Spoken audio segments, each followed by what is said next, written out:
Yang ketiga, menyanyikan lagu Indonesia Raya, Mars Sang Surya dan Mars Aisyah. Yang keempat, penyampaian tata tertib. Yang kelima, sambutan Kepala Program Studi Administrasi Rumah Sakit. Yang keenam, penyampaian materi oleh Dr. Stella Vina Putri selaku pembicara dan dilanjutkan dengan sesi diskusi. Yang ketujuh, sesi foto. Yang kedelapan, penutupan. Hadirin yang berbahagia, menginjak acara yang pertama yaitu pembukaan, marilah bersama-sama kita buka dengan membaca basmalah. Bismillahirrahmanirrahim. Acara yang kedua adalah pembacaan ayat suci Al-Quran yang akan dibacakan oleh mahasiswa administrasi rumah sakit yaitu Muhammad Fatih Purwono. Kepada Muhammad Fatih Purwono dipersilahkan.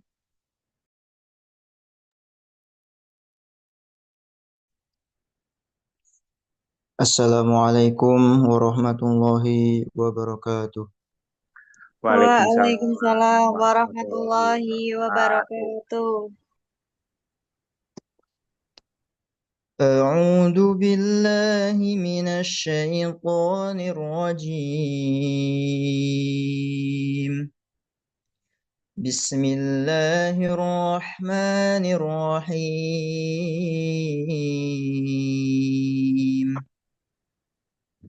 ألف لام ميم. الله لا إله إلا هو الحي القيوم.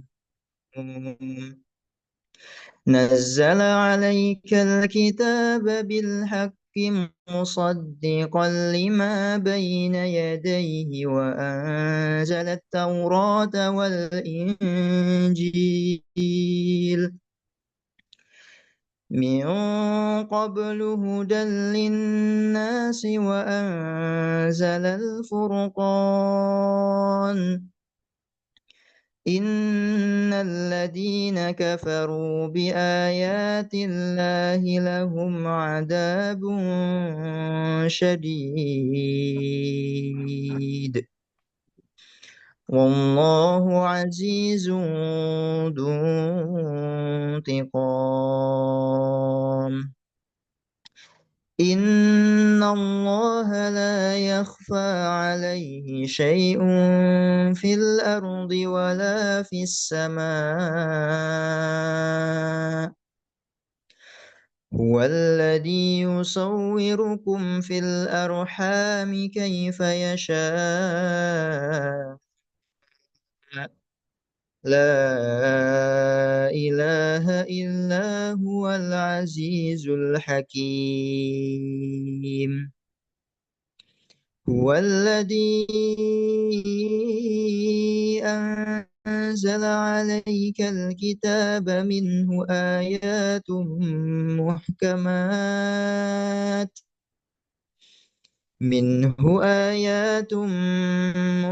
محكمات هن أم الكتاب وأخر متشابهات. فأما الذين في قلوبهم زيغ فيتبعون ما تشابه منه ابتغاء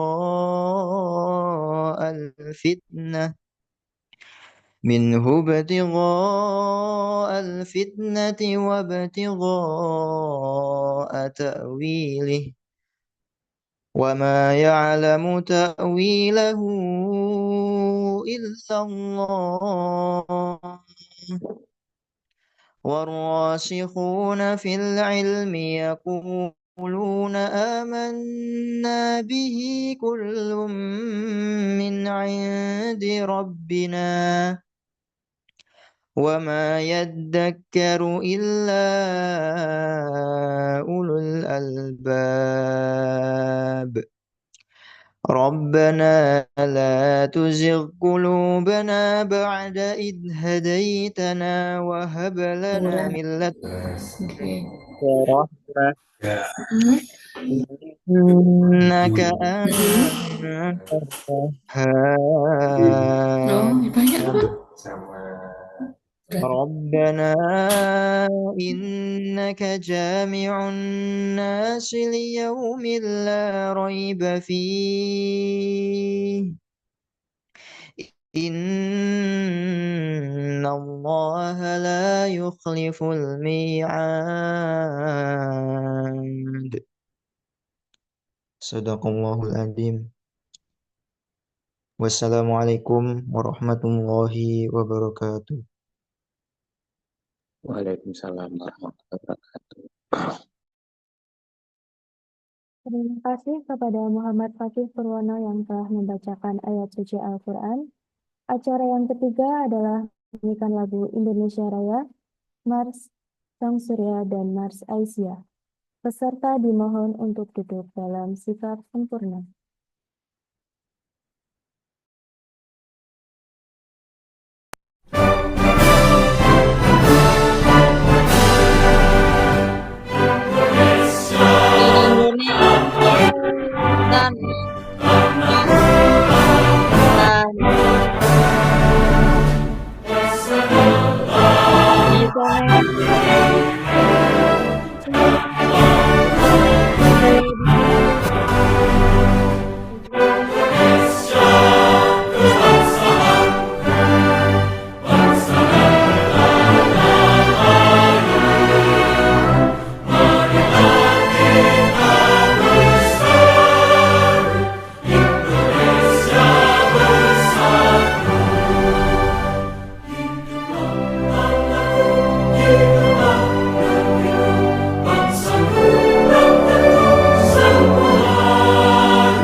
Acara yang keempat, penyampaian tata tertib.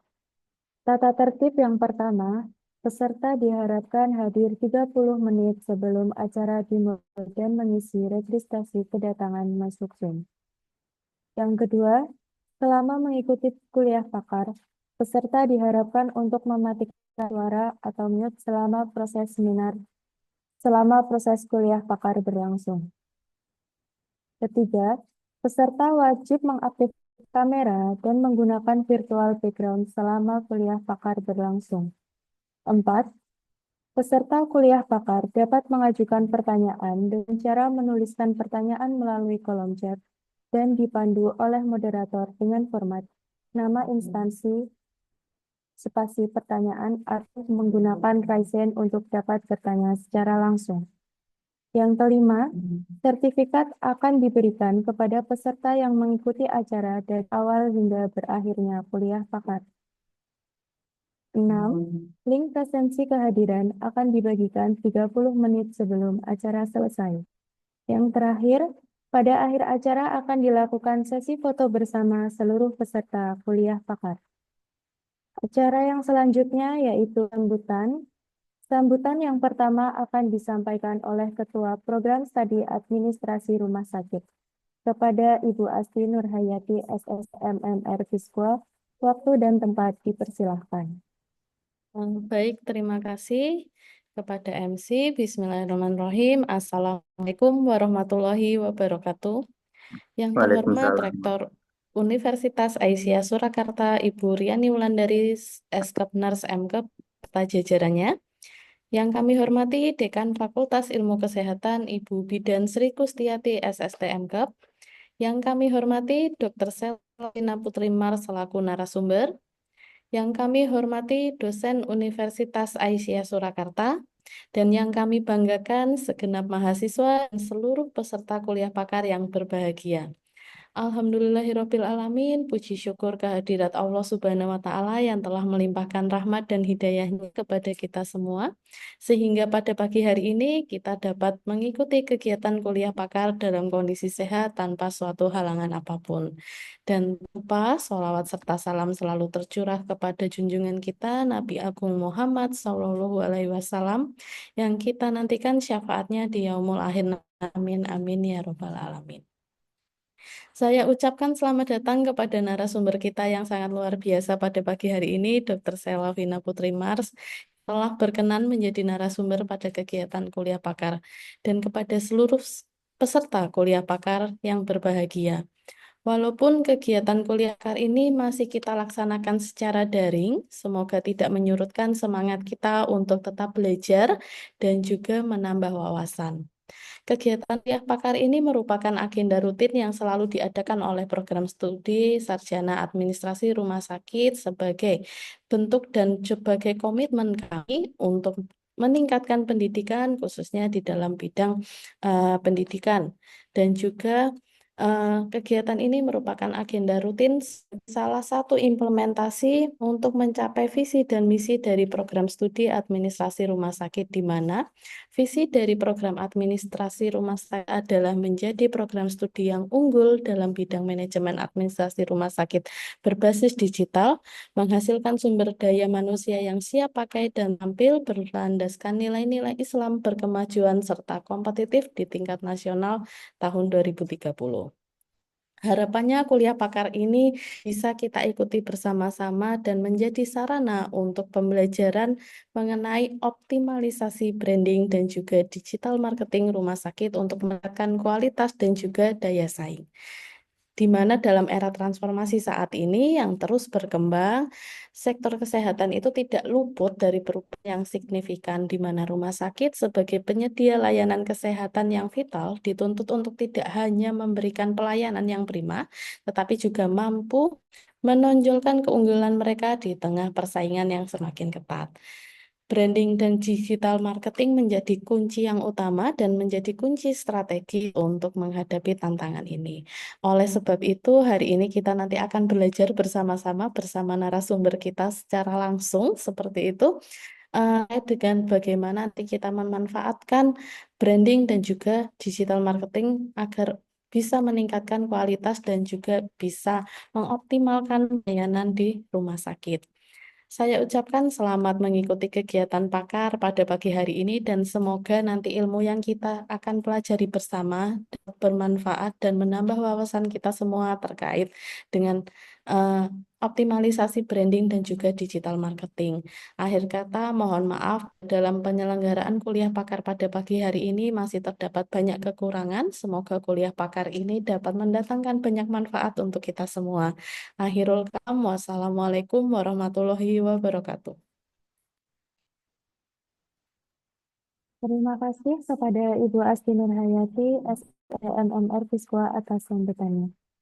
Acara yang selanjutnya penyampaian materi oleh Dr. Sheila Vina Putri Mars yang akan dipandu langsung oleh moderator kita, Rahmita. Kepada Rahmita dipersilahkan. Baik, terima kasih kepada MC yang telah memberikan waktu kepada saya. Saya di sini sebagai moderator akan memandu jalannya seminar kali ini yang bertemakan optimalisasi branding dan digital marketing rumah sakit, meningkatkan kualitas pelayanan dan daya saing. Berikut akan saya bacakan kurikulum T dari narasumber, yaitu beliau bernama Dr. Sheila Vina Putri, Magister Administrasi Rumah Sakit, yang lahir di Palembang pada 9 Juni 1988 dan saat ini sedang di Jawa Tengah, tepatnya di Kota Tegal. Riwayat pendidikan yaitu S1 Kedokteran di Universitas Jenderal Sudirman, lalu profesi dokter di Universitas Jenderal Sudirman, S2 Magister Administrasi Rumah Sakit Universitas Esa Unggul Jakarta, lalu saat ini sedang menjalani program S3 Dokter Ilmu Manajemen di Universitas Esa Unggul Jakarta. Berikut juga karya jurnal beliau, yaitu Jurnal Social Science, yang telah terbit pada 2023. Pengalaman kerja sebagai dokter umum fungsional Rumah Sakit Mitra Siaga Tegal, Kepala Instansi ISU Rumah Sakit Mitra Siaga Tegal, Manajer Akreditasi dan Hukum, Direktur Rumah Sakit Ibu dan Anak Kasih Ibu Tegal, Dokter Klinik Bayangkara Polres Brebes, Direktur Rumah Sakit Hawari Esa Slawi, ASN Asesor Akreditasi Internal Manajemen Brebes, Superior Akreditasi Rumah Sakit.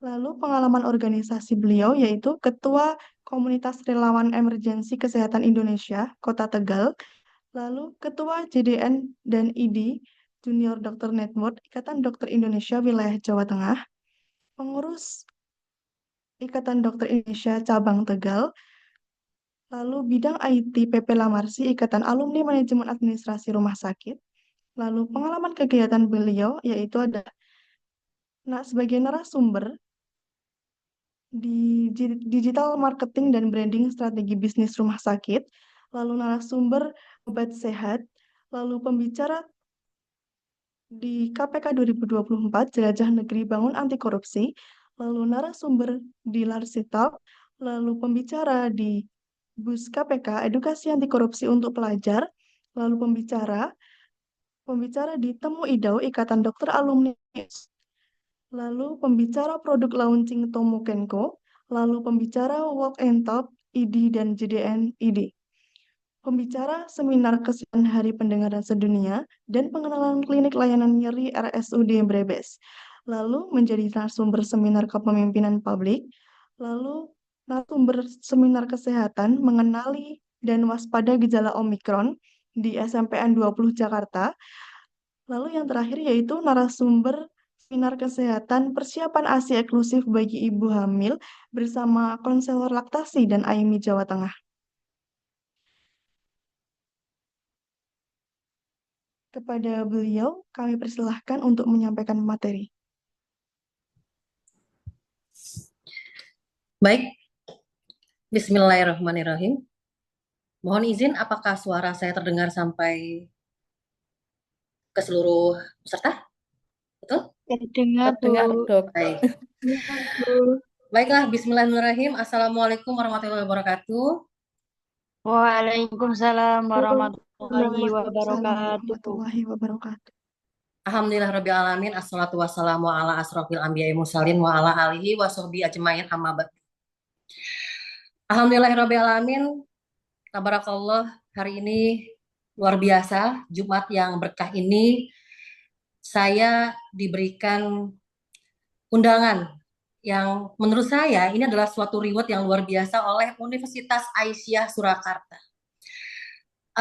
Cukup familiar untuk saya, di mana universitas ini adalah salah satu pendidikan yang baik untuk meneruskan generasi-generasi yang lebih baik ke depannya.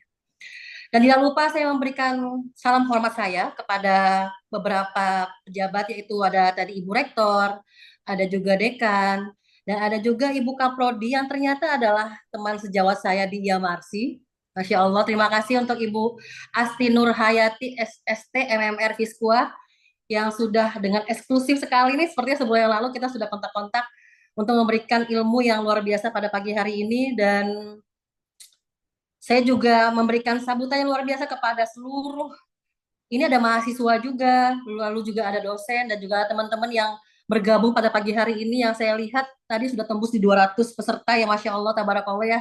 Semoga pagi hari ini ilmu yang saya sampaikan walaupun tidak begitu, kalau dibilang pakar mungkin saya belum tepat untuk dibilang pakar, tapi ilmu dan pengalaman yang saya berikan insya Allah bisa diterapkan secara detail, secara mudah untuk bisa langsung diterapkan di rumah sakit yang memiliki rumah sakit, atau bisa juga di klinik, atau untuk mahasiswa-mahasiswa yang S1 sarjana administrasi rumah sakit ini nantinya akan bekerja di rumah sakit akan bisa tercantol di kepala dan bisa langsung diaplikasikan saat bekerja di rumah sakit. Sebelum saya mulai, mungkin saya mendoakan untuk semua peserta pada pagi hari ini, semoga kita semua diberikan kelancaran, rezeki, keberkahan, karena kalau kita tidak sehat mungkin kita tidak akan ngumpul semua di sini. Dan salam kenal dari saya juga, mungkin tadi Mbak moderator ini mahasiswa ya, luar biasa ya, belajar nanti lama-lama public speaking itu dengan sendirinya akan bisa lebih lancar lagi karena kita semua butuh proses. Dan pagi hari ini saya akan memberikan trik-trik yang luar biasa, khususnya untuk, nggak harus untuk generasi-generasi Gen Z milenial ya, justru yang generasi-generasi di atas saya pun masih bisa belajar, karena ini adalah materi yang sangat mudah, bisa diaplikasikan dan terbukti bisa menghasilkan untuk kemanfaatan. Baik, materinya mungkin bisa dimulai, di-share. Baik Kak, sebentar nggak? Baik, siap.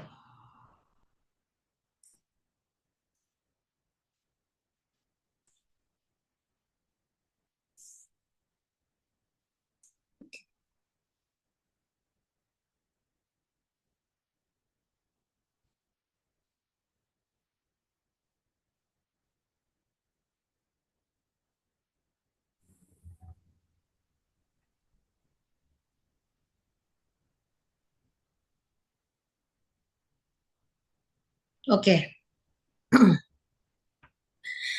Baiklah, bismillahirrahmanirrahim.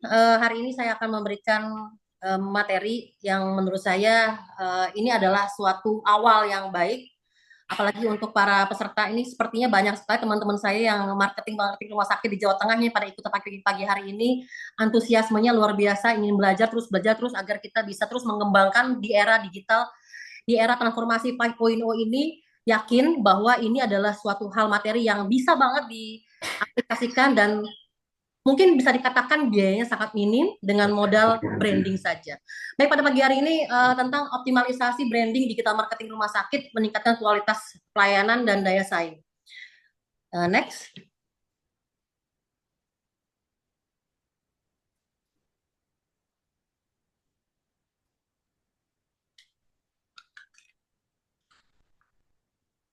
Ya, mungkin tadi sudah dikenalkan ya, secara pribadi saya memperkenalkan diri, saya Dr. Selvina Putri Mars. Saat ini saya sedang menempuh S3, saya agak revisi tadi untuk strategi pelayanan kesehatan Desa Unggul. Saya sebagai ASN aktif di RSUD Brebes, di Case Manager, dan saya juga masih aktif juga sebagai dokter umum di Cabang Medika di tempat saya. Baik, next. Oh ya, saya juga sebagai surveyor akreditasi LARSI ya. Tadi sepertinya saya juga melihat beberapa teman-teman sejawat saya dari LARSI mengikuti Zoom pada pagi hari ini. Alhamdulillah kita bisa bertemu lagi pada hari ini. Baiklah, ini mungkin agak sedikit ada materi yang harus saya jelaskan karena ini juga ada mahasiswa. Jadi mohon maaf kalau misalkan sepertinya agak sedikit membosankan di awal, tapi saya yakin nanti akan menjadi motivasi agar nanti teman-teman yang di rumah sakit juga bisa terinspirasi untuk bisa menerapkan langsungnya. Kita harus pakai dasar dulu ya, untuk digital marketing rumah sakit dan branding itu kita nggak bisa melupakan yang namanya tradisional marketing. Saya yakin teman-teman marketing di sini itu pasti juga sudah tahu paham betul bagaimana yang namanya strategi tradisional marketing. Di mana kalau tradisional itu kalian harus door to door, harus sosialisasi, harus datang langsung gitu. Dan itu memakan banyak biaya, memakan banyak waktu, memakan banyak hal yang buat rumah sakit itu bisa sangat tidak efektif. Nah, sekarang di tahun 2024 khususnya, 2025, kita sudah masuk ke dalam era transformasi 5.0. Dari 4.0 ke 5.0. Kita harus bisa memaksimalkan digital marketing. Jangan sampai semua era, semua generasi merem atau tidak tahu tentang yang namanya digital marketing karena rugi. Karena ini bukan fungsinya hanya untuk rumah sakit saja, tapi adalah fungsinya untuk kita sendiri.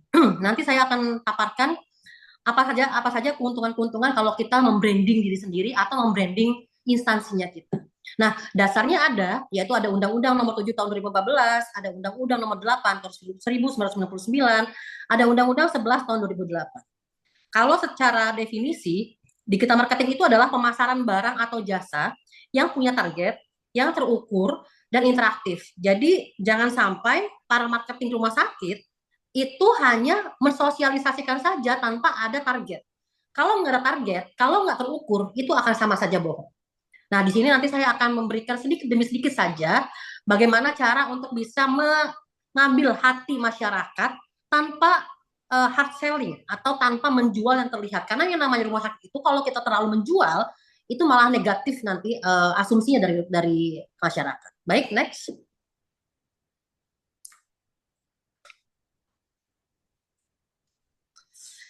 Oke, di dalam PMK 44 2018, mungkin teman-teman yang survei relasi yang ada pada pagi hari ini juga paham betul bahwa promosi kesehatan itu adalah suatu hal yang diwajibkan di dalam akreditasi rumah sakit. Jadi kalau teman-teman yang sudah pernah mengikuti akreditasi rumah sakit pasti sering sekali mendengar namanya promkes dan ini diatur oleh Pokja. Nah, sebelum ke PMK 44 2018, kita harus melalui namanya branding. Mungkin teman-teman sering sekali mendengar namanya personal branding, punya brand yang bagus. Apa itu brand dan branding? Nah, kalau brand itu adalah suatu karakteristik simbol di mana dia itu menjadi sebuah produk atau jasa. Jadi nggak harus suatu barang. Jasa pun bisa dikatakan brand yang bisa dijadikan sebagai pembeda yang pada lainnya. Jadi punya value sendiri si brandnya. Nah, ini yang nanti kita akan matangkan. Nah, kalau branding itu apa? Branding itu adalah bagaimana kita itu mengaktifkan si brand ini agar tidak hanya dalam bentuk produk atau jasa saja, tapi kita akan jalankan si branding ini. Bagaimana caranya? Kita slide. Baik, next. Tadi moderator sudah memberikan informasi bahwa kebetulan sekali S2 saya menggeluti tentang digital marketing juga. Efektivitas digital marketing terhadap niat kunjungan ulang di rawat jalan tempat saya bekerja di RSUD Brebes. Mungkin di sini juga ada teman-teman dari RSUD Brebes yang menonton bahwa saya 2022 bergabung di RSUD Brebes, 2023 saya selesai S2 Mars. Kebetulan saya juga mengambil S2 Mars di ESA Unggul dan saya juga dimotivasi oleh dosen pembimbing saya, Prof. Endang saat itu untuk melakukan semi eksperimental. Jadi ini bukan hanya penelitian yang hanya mengambil data. Saya melakukan eksperimental di mana ada kelompok yang memang untuk digital marketing, ada kelompok yang memang untuk manual marketing. Jadi teman-teman yang pengen kepo tentang jurnal saya, silakan aja ada linknya.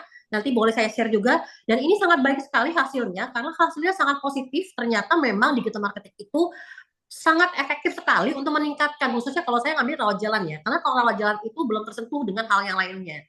Kalau rawat inap itu kan ada emergensi, ada yang lain-lain. Jadi takutnya bias. Jadi saya ambil di rawat jalan. Baik, next.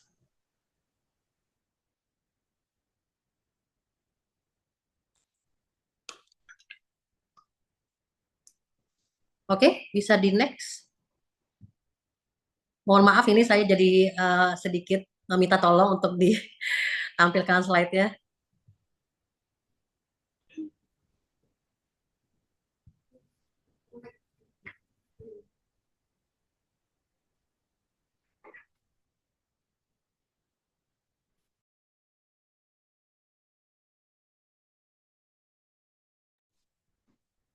Baik, sampai menunggu ya.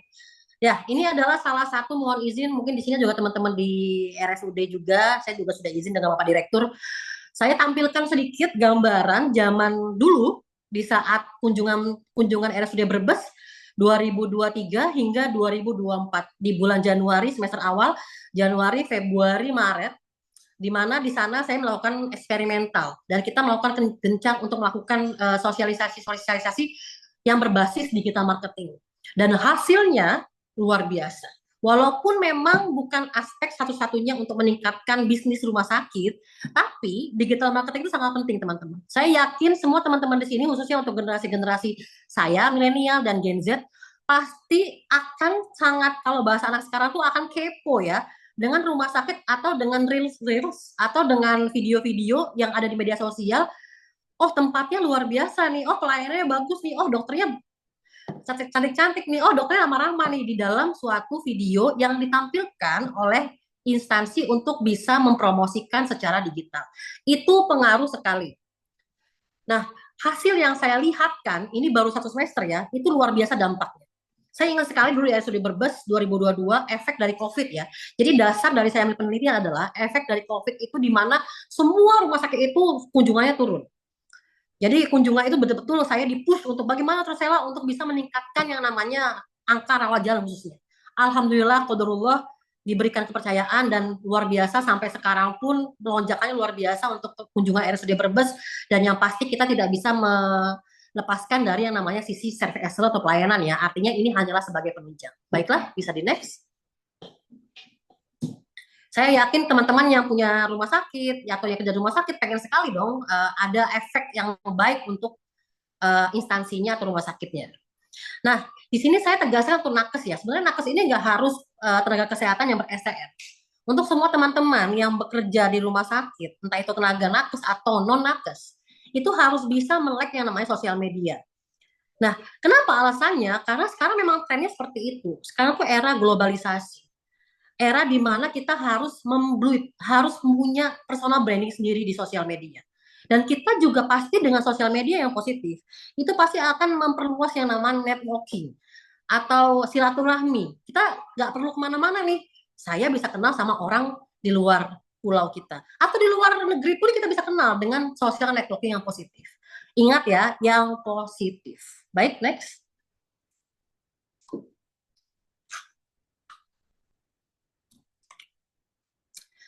Oke, secara singkat saja ya. Sampai menunggu dulu, apakah memang dibutuhkan sekali untuk sosialisasi digital marketing? Sebentar.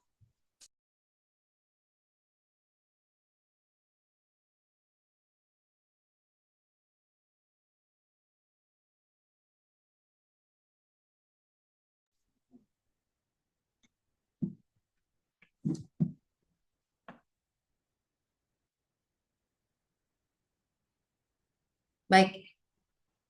Saya menunggu, mungkin saya sudah bisa menjelaskan ya, mungkin ada kendala teknis ya. Apa pentingnya digital marketing untuk tenaga kesehatan nakes dan nakes? Yang pasti personal brandingnya. Di mana personal branding itu adalah suatu yang sangat diharapkan bagaimana kita bisa menjual jasa untuk meningkatkan empati atau image dari income yang baru, peluang yang baru. Saya juga berharap buat teman-teman yang di rumah sakit, jangan lupa juga untuk mempunyai kuesioner di awal. Jadi nanti teman-teman yang di marketing nih khususnya atau di humas khususnya itu bisa menilai, oh apakah pasien yang baru datang itu betul-betul datang karena media sosial atau dari hal yang lainnya. Itu harus diukur. Jangan lupa untuk selalu mengukur apa saja yang kita lakukan. Karena kalau kita melakukan tapi tidak diukur itu akan sama aja. Baik, next saja. Bagaimana memulainya? Nah, ini dia nih. Sebenarnya ini pertanyaan-pertanyaan atau teori yang anak muda sekarang itu paham betul. Bagaimana mencari konten dan target marketnya. Jadi untuk para marketing, owner rumah sakit, teman-teman mahasiswa yang ada di sini, kita harus paham betul bagaimana wilayah kita. Jadi jangan sampai meniru konten, misalnya kita di daerah, kita meniru konten itu di ibu kota atau di Jakarta, itu pasti akan beda pasarnya. Karena apa? Yang namanya konten itu kita harus bisa memberikan konten yang bisa langsung diterima oleh masyarakat. Jadi mungkin kalau misalkan di Jakarta ya, kalau kita katakan Jakarta, rumah sakit Jakarta yang besar-besar, mungkin dia kontennya sudah sangat kompleks, menggunakan bahasa Inggris, karena memang pasarnya seperti itu. Tapi untuk di daerah, bikinlah konten-konten yang menarik, jangan pernah target untuk FYP. FYP itu artinya bisa langsung rame gitu ya. Karena rame atau enggaknya itu tergantung dari konten kalian. Rumah sakit itu sangat sensitif sama yang namanya marketing, sangat sensitif sama yang namanya jualan. Kalau misalkan terlihat sekali hard selling atau jual sekali, pasti nanti komennya akan negatif. Nah, bagaimana cara mencari konten tersebut? Kita harus tahu dulu targetnya apa dulu nih. Misal, ya, ini saya memberikan informasi nih, penting untuk marketing. Jadi misalnya kalian harus evaluasi dulu. Sebulan sebelumnya, apa saja yang kira-kira tidak naik kunjungannya. Misalnya poli anaknya nggak naik. Lalu konten poli anak itulah yang harus menjadi target. Jadi jangan sampai membuat konten yang itu-itu saja. Agar masyarakat itu paham apa saja yang ada dalam rumah sakit. Karena nggak semua orang mau masuk ke rumah sakit. Tapi kalau dengan adanya digital marketing, dengan melihat di media sosial, itu akan tahu bagaimana dalamnya rumah sakit. Jadi dilihat dari generalnya, dari perilakunya, sumber kontennya, analisanya juga dilihat. Jangan sampai kita meniru dari instansi sebelah atau menjadi suatu persaingan yang ketat ya. Baik, next. Ini teori ya. Nanti saya akan memberikan secara langsung. Nah, saya nggak minta teman-teman nge-follow saya. Kalau teman-teman yang sudah nge-follow saya, yaitu saya sebagai nama panggung saya adalah Menkes TikTok. Dari manakah Menkes TikTok itu sebenarnya adalah dari personal branding saya untuk suatu edukator kesehatan. Tidak perlu ya, teman-teman tidak perlu membuat suatu nama panggung, itu nggak perlu. Tapi kalau sudah mulai dikenal, mungkin itu akan lebih baik untuk menjaga nama pribadi kita. Nah, Menkes TikTok sekarang ini suatu hal yang hot sekali katanya brandingnya. Katanya teman-teman saya, kalau saya mengkontenkan sesuatu, itu pasti akan ramainya dan terbranding gitu. Nah, bagaimana caranya? Teman-teman semuanya, entah itu personal, entah itu rumah sakit, itu sudah mulai membentuk suatu nama yang mulai bisa dikenal oleh masyarakat. Saya lihat nih sepertinya Aisyah Surakarta juga punya singkatan ya. Singkatannya apa ya? Bu Asti, Aiska atau apa ya?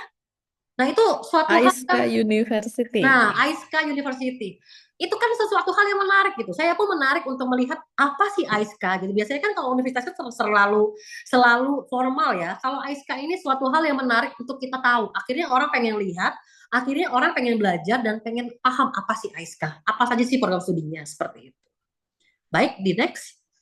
Dan konten saya pun tidak ada yang namanya untuk teman-teman follow saya ya gitu. Saya tidak pernah membuat seperti itu. Karena apa? Tujuan saya bukan mencari followers.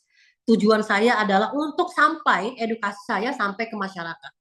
Alhamdulillahnya walaupun nggak terlalu naik cepat, memang target saya bukan followers ya. Tapi orang yang memfollow saya itu adalah orang-orang yang sudah terpilih dan orang-orang yang fanatik sama saya gitu. Jadi itu yang kita cari. Kalau kita cari viral, mungkin bisa saja kita kasih konten yang negatif, akan nge-follow kita, akan ngehujat kita, tapi kita cari yang positif, khususnya untuk instansi. Nah, untuk bagaimana cara memulai, kita harus tahu dulu nih bagaimana brand posisi kita gitu kan. Jadi kalau teman-teman marketing, teman-teman mahasiswa, teman-teman owner rumah sakit ada di sini, saya memberikan triknya adalah belajarlah public speaking dengan cepat. Saya bisa seperti ini nih, public speaking seperti ini adalah karena konten. Gitu. Saya setiap hari konten edukasi. Walaupun konten saya mungkin saya lebih terkenalnya lebih ke pembicaraannya. Menurut saya konten yang banyak bicaranya itu sedikit membosankan. Jadi biasanya saya selang-seling gitu. Nah, dengan kita belajar konten, ide kita itu akan jalan terus. kita juga akan berani untuk bisa terus bicara dimanapun, kapanpun seperti ini. Nah, bagaimana caranya untuk menemukan itu? Silakan teman-teman mulai berkaca. Saya itu mampunya di apa sih? Apakah saya mampu untuk di public speaking, ataukah saya mampu untuk menjadi seorang desain grafis, ataukah saya mampu untuk semuanya? Itu lebih bagus lagi ya. Nanti lama-kelamaan bisa akan belajar secara otodidak. Dan konsistensi topik itu pentingnya. Betul, saya juga sangat menyarankan ke rumah sakit setiap hari. Seperti Aiska nih ya, saya melihat Instagram tadi malam, saya kepoin ya. Sepertinya kuliah pakar ini menjadi sesuatu hal yang brandingnya bagus banget gitu. Karena nggak semua university itu seperti ini. Dan saya memberikan luar biasa penghargaan untuk Ibu Kaprodia nih ya, punya program yang luar biasa. Baik, di next. Nah, ini contoh personal branding ya. Ini sebenarnya tidak pernah ditampilkan sama saya gitu, karena tanpa orang saya kenalkan pun orang sudah paham bagi yang sudah follow saya dari 2020. Jadi kalau misalkan cerita sedikit, kenapa saya bisa menjadi edukator itu, di saat COVID, itu saya kan diisolasi ya, diisolasi selama 9 hari di rumah sakit, karena saya SpO2-nya turun. Daripada saya ketakutan, daripada saya melakukan hal-hal yang menurut saya itu negatif gitu ya, karena saat COVID itu kan pasti kita panik semua ya. Saya menggunakan HP saya untuk berinteraksi dengan orang satu Indonesia. Dengan cara apa? Saya bikinlah konten-konten yang tidak menakutkan. Itu penting teman-teman. Semua ya di sini lininya, jangan membuat konten untuk rumah sakit juga, jangan bikin konten tuh yang terlalu menakutkan. Karena kalau menakutkan nanti kita dihujat. Masyarakat sekarang statementnya masih terlalu sensitif sama kesehatan. Apalagi sekarang ini lagi kenceng masalah virus baru dari Cina gitu ya. Itu sudah sangat jelek sekali, negatif sekali sama masyarakat. Dan kita harus bisa mengedukasi dengan cara yang mengena ke masyarakat. Dengan cara apa? Kita harus menjadi masyarakat. Nah, kalau kita sudah menekan ini jadi masyarakat, otomatis nanti kita akan bisa merangkul hatinya masyarakat. Dan qadarullah 2020 saya dijuluki Menkes of TikTok karena memang katanya Menkesnya TikTok gitu ya. Alhamdulillah kalau begitu ya. Baik, the next.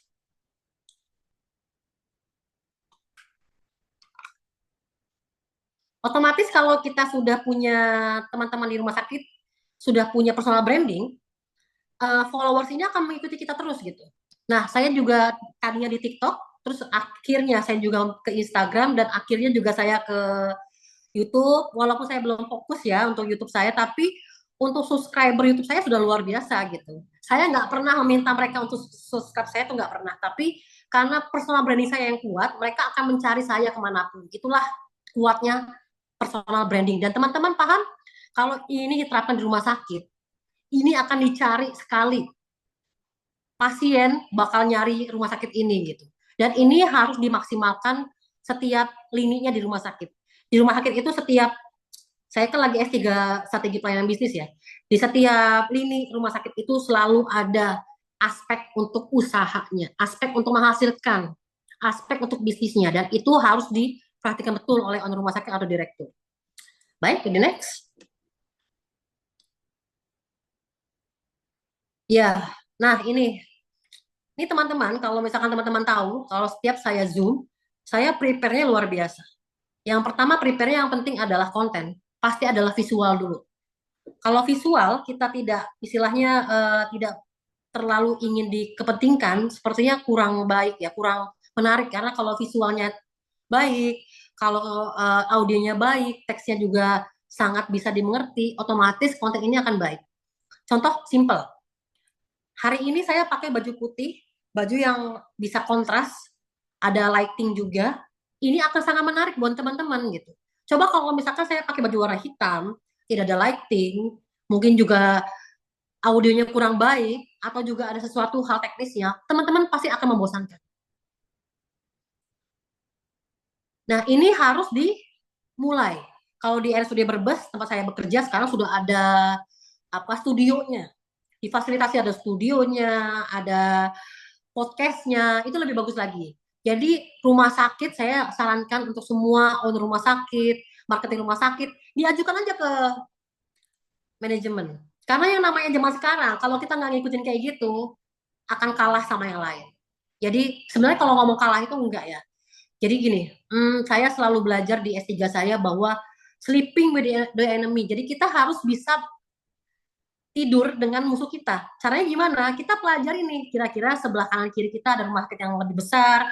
Kita jangan menjadikan musuh, tapi kita pelajari, kita ambil sisi yang kita punya powerful. Dulu saya direktur di rumah sakit swasta yang baru dibangun dari nol sampai sudah bisa menghasilkan. Saat COVID, saya bisa menghasilkan untuk gaji karyawan tanpa menggunakan BPJS. Itu bisa. Karena setiap lini rumah sakit itu pasti punya aspek bisnisnya.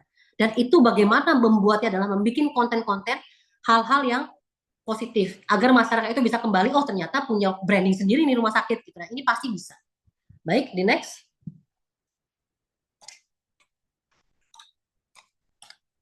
Nah, ini penting sekali ya teman-teman, karena kita di tenaga kesehatan atau di rumah sakit itu punya etika.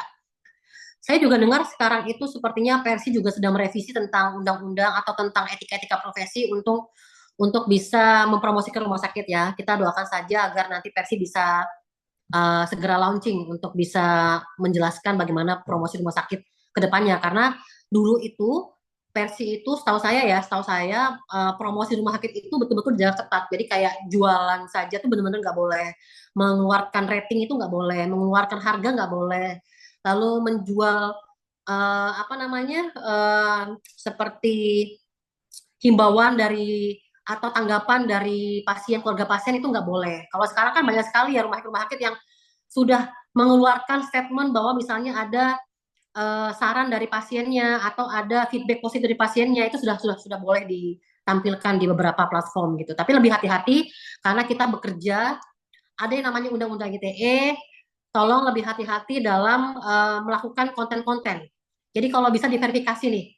Kalau saya dulu di rumah sakit sebagai direktur, biasanya kalau konten mau naik, itu biasanya diverif dulu oleh atasannya. Kalau sudah diverif dari ACC, lalu di ACC oleh manajernya, kalau di ACC baru di-up di media sosial. Karena kalau enggak nanti kita nggak nyampe ke masyarakat. Dan jangan lupa juga teman-teman semuanya, kalau nanti kontennya itu hasil komentarnya itu negatif, jangan pernah ragu untuk di take down. Karena kalau sudah negatif mungkin ada hal yang sensitif ke masyarakat, daripada kita yang kena, instansi yang kena, lebih baik kita take down dulu deh. Karena media digital marketing itu atau media sosial itu jejak digitalnya itu nggak pernah hilang gitu ya. Jadi lebih hati-hati. Baik, the next. Nah, ini mungkin sebelum masuk ke strategi rumah sakit, untuk Ibu Asti mau kita langsung share atau terus saya teruskan materinya sampai terakhir? Karena ini kita sudah mulai masuk ke teori nih untuk strategi rumah sakit. Dilanjut dulu aja dok, nanti sesi pertanyaan di akhir nggih. Oke, siap. Siap. Baiklah, ini agak sedikit berat ya materinya kalau yang terakhir ya, tapi nggak masalah, karena nanti saya lebih ingin bisa kontak-kontak sama peserta yang di sini, pertanyaan-pertanyaan, karena saya yakin pasti banyak sekali pertanyaan-pertanyaan tentang marketing di rumah sakit, atau punya klinik, atau punya praktek, atau bagaimana branding diri sendiri gitu ya.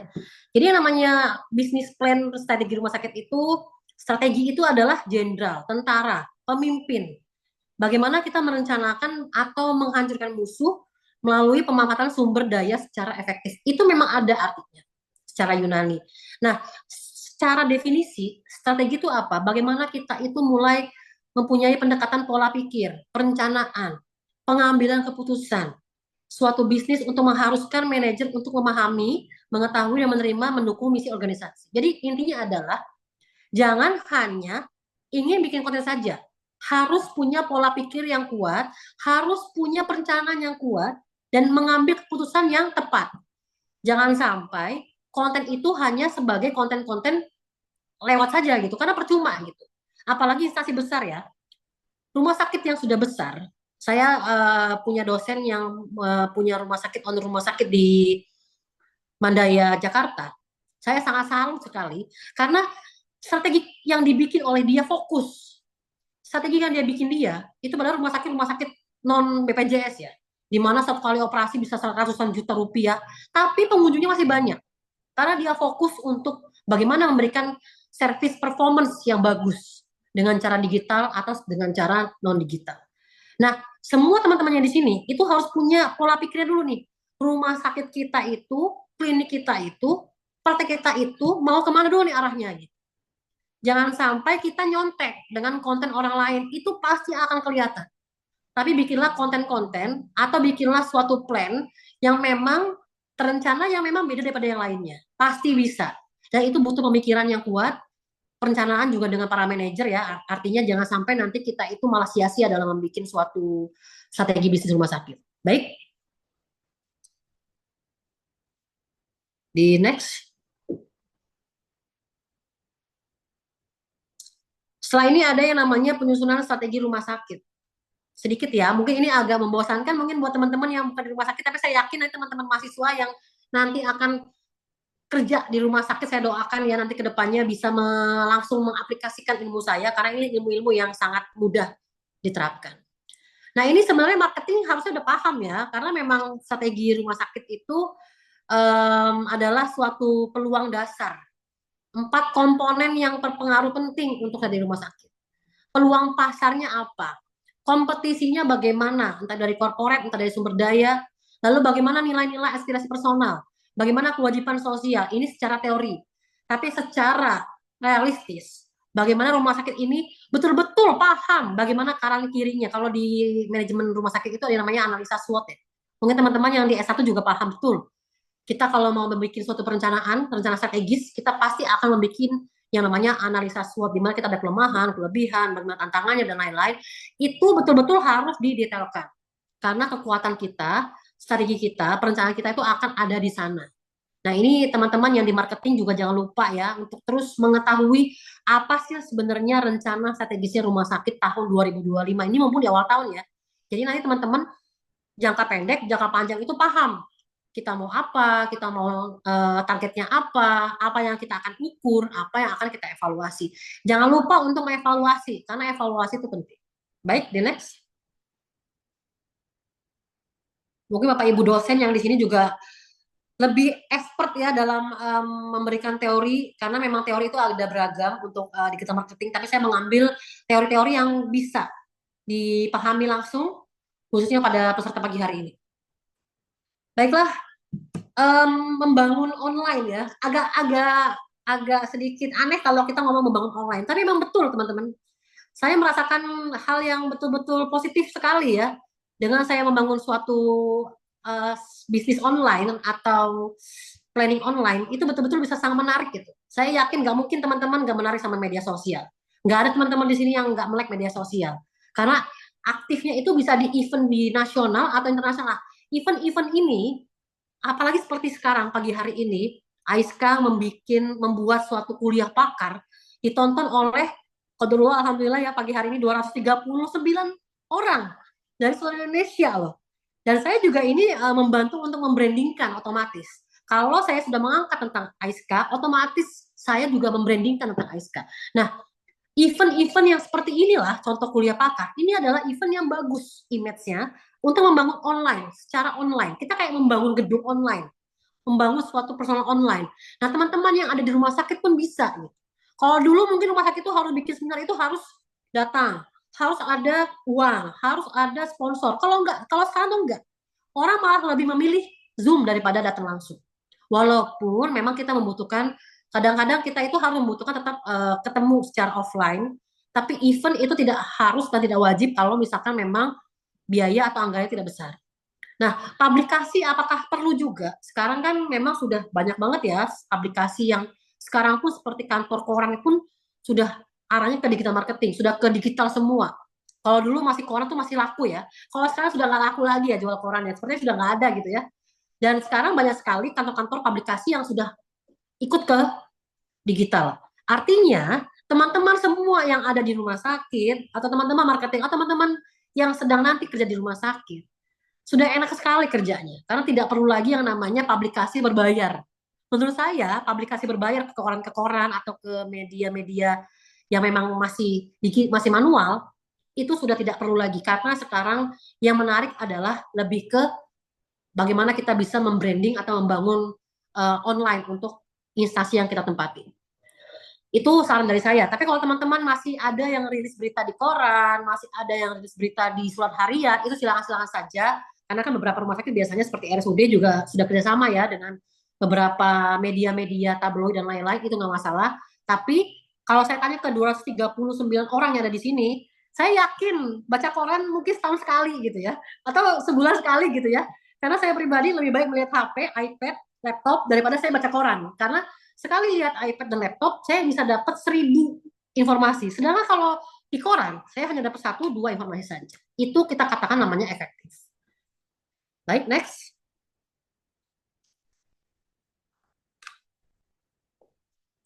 Saya cerita sedikit sebelum saya ke marketing dokumen ini. Kemarin juga saya sempat diundang oleh salah satu radio di Kota Tegal.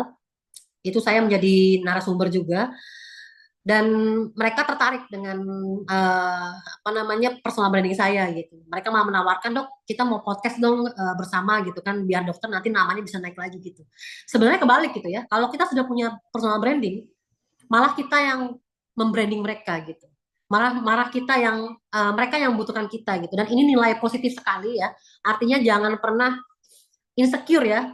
Jangan pernah rendah diri dengan yang namanya media sosial. Kalau media sosial kita positif, hasilnya juga bakal positif. Baiklah, ini untuk marketing ya. Sepertinya kalau marketing udah paham betul ya. Saya juga nggak mau expert. Saya ngambil S3 itu bukan di marketing. Saya ngambil S3 itu di strategi pelayanan kesehatan bisnis ya. Artinya secara menyeluruh. Mungkin kalau yang marketing pasti paham betul bahwa kita harus punya yang namanya bagaimana kita situasi marketingnya, bagaimana kita menganalisa kekuatan dari isu yang ada di pasar kita, bagaimana objeknya. Nah, teman-teman marketing harus ada planning terus. Jangka panjang, jangka pendek itu harus. Misalkan setahun dari rencana strategi, lalu 6 bulan, 3 bulan semester pertama, lalu tiap bulan, dan di breakdown lagi tiap minggu. Biar apa? Biar teman-teman sudah mulai punya targeting. Kalau misalkan dari rumah sakit ada anggaran untuk bisa manual marketing, tetap evaluasi ke pelosok-pelosok, atau ada juga yang mungkin di daerah saya ya, di daerah saya juga nggak semua pakai HP gitu ya. Kita harus door to door, itu nggak masalah. Tapi tidak perlu terlalu intens, karena kalau anggarannya terlalu terbuang sia-sia, kalau saya dulu sebagai direktur itu sayang aja gitu ya. Saya dulu hanya memberikan fasilitas 1 iPad, 1 HP, udah buat digital marketing saya. Dan alhamdulillah itu berjalan dengan maksimal. Baik, di next.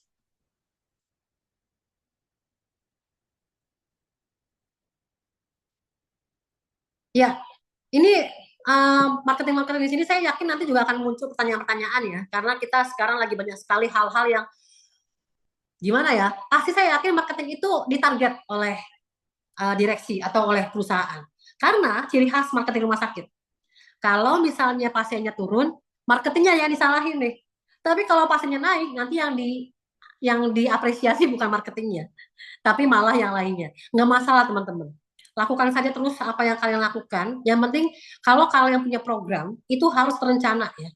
Lakukan perencanaan yang baik, lakukan evaluasi yang baik, agar apa? Agar apa yang kalian lakukan itu bisa diapresiasi oleh atasan. Kalau kalian hanya cuma sosialisasi, buat konten, tapi nggak ada evaluasi, ya sama aja bohong gitu. Karena sebagai direksi atau sebagai pimpinan rumah sakit, saya akan lebih suka apabila punya marketing yang memberikan feedback positif. Misalnya begini, misalnya ada program scaling 50% gratis di saat Hari Kartini misalnya. Nah, itu sudah harus memiliki evaluasi. Jangan hanya memberikan promosi.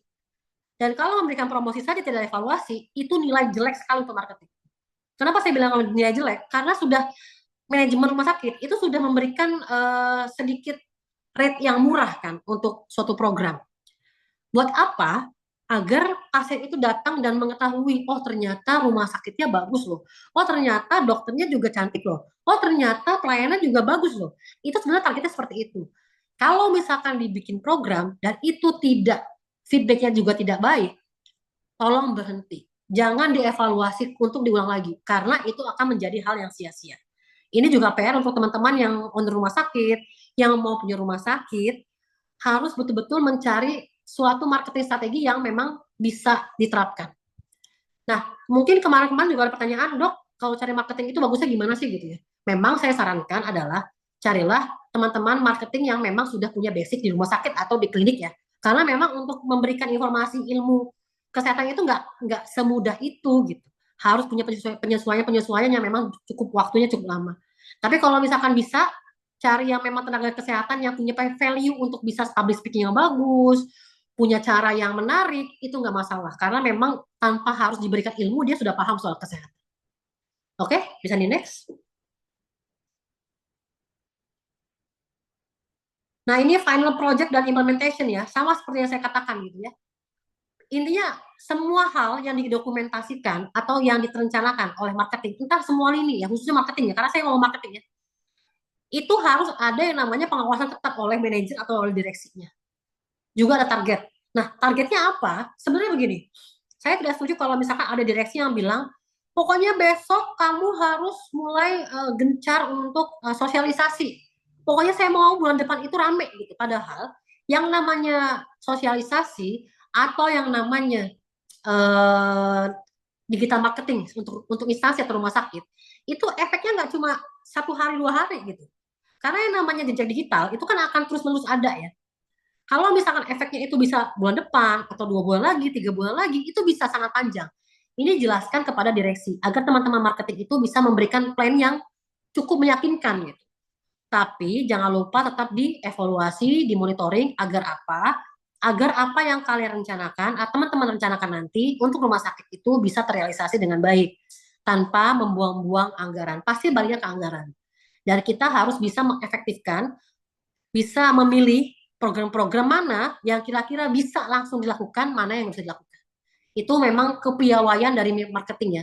Saya yakin teman-teman marketing rumah sakit di sini pasti sudah sangat familiar sekali sama yang namanya target ya, dan nggak apa-apa ya, artinya kita semua harus punya target untuk dalam bekerja, tapi itu menjadi evaluasi yang bagus untuk kita. Baik, di next. Nah, ini terakhir ya, mungkin ya, biar nggak terlalu bosan sama materi ya. Ini saya mau memberikan informasi nih. Mungkin qadarullah saya juga punya praktek kecil di desa. Efek dari personal branding yang saya bikin, teman-teman. Ini saya ngomong sama teman-teman ya, semua ya. Tadi kalau kita ngomongnya instansi, kalau ini saya ngomongnya pribadi, teman-teman. Teman-teman kalau melihat praktek kecil, mungkin susah sekali untuk di-up di media sosial. Tapi lihatlah teman-teman, saya itu tinggal di pelosok di kota Tegal. Tapi pasiennya Jakarta, Bandung, Cirebon, Pemalang. Jadi pasien-pasien datang ke saya itu pasien-pasien yang memang fanatik sama saya atau kepo sama saya atau ingin bertemu dengan saya gitu. Nah, ini personal branding yang harus teman-teman yakinkan. Personal brandingnya gimana, Dok? Ya bisa ke spesialis yang di rumah sakit, bisa ke semua orang yang memang bisa menjual di rumah sakit. Kalau rumah sakit kan biasanya lebih ke spesialis ya. Bagaimana spesialis yang baru masuk, kita branding dan semua orang kenal, dan jangan lupa juga tetap harus utamakan service excellence-nya. Jangan sampai sia-sia teman-teman marketing, teman-teman semua yang ada di sini, sudah dijual, sudah di-upload di media sosial, kontennya bagus, ternyata dokternya telat, ternyata dokternya nggak seperti itu servisnya, ternyata dokternya jutek. Nah, itu harus diimbangi. Nah, kalau dengan seperti ini, teman-teman punya media sosial, punya branding yang kuat ya, untuk bisnis pribadi pun itu sangat berefek kuat. Karena saya yakin teman-teman, kita di kesehatan itu kan niatnya pasti baik ya. Niatnya itu untuk menolong orang. Niat itu, semangat itu, atau ikhtiar itu pasti akan berbanding lurus dengan hasilnya. Dan hasil yang saya rasakan luar biasa. Alhamdulillah, qadarullah, saya sudah membangun suatu klinik yang gede. Insya Allah semoga dilancarkan. Dan itu adalah salah satu hasil yang saya dapatkan dari media sosial. Bukan itu target saya awalnya, target saya hanya edukasi, tapi ternyata efek untuk bisnis itu sangat mempengaruhi. Saya yakin rezeki teman-teman, saya doakan semuanya pasti akan lancar, apalagi niatnya baik, apalagi marketing rumah sakit ya, luar biasa ya. Niatnya untuk memarketingkan suatu pelayanan yang memang efeknya baik untuk positif. Satu lagi yang saya titipkan, jangan bohongi masyarakat, teman-teman. Jangan sekali-kali bohongi masyarakat. Sekali ngebohongi masyarakat, satu, efeknya akan negatif. Yang kedua, akan terlihat sekali. Lakukanlah soft selling atau selling yang lebih halus. Jangan terlalu yang menjual keras seperti jual cabai harganya 5.000, jual ini harganya 10.000, itu nggak boleh. Jadi cobalah membuat konten yang sangat halus yang bisa kena ke masyarakat. Baik, di next. Kalau tadi adalah efek dari bisnis saya, kalau ini adalah efek dari yang tadi awal tentang networking. Luar biasa dari 2020 sampai sekarang 2025 ya. Masya Allah, alhamdulillah saya diundang beberapa narasumber secara online, secara offline. Saya juga public speaking makin baik. lalu juga dipilih oleh beberapa organisasi untuk jadi ketua gitu ya. Itu hal yang sangat baik karena apa teman-teman? Yang paling mahal adalah bukan hanya dari materi saja tapi dari link, dari networking karena ke depan kita nggak pernah tahu nanti kita seperti apa dan networking itu sangat sangat kuat ke kita gitu dan ini harganya yang paling mahal daripada materi. Itu menurut saya ya. Baik, di next.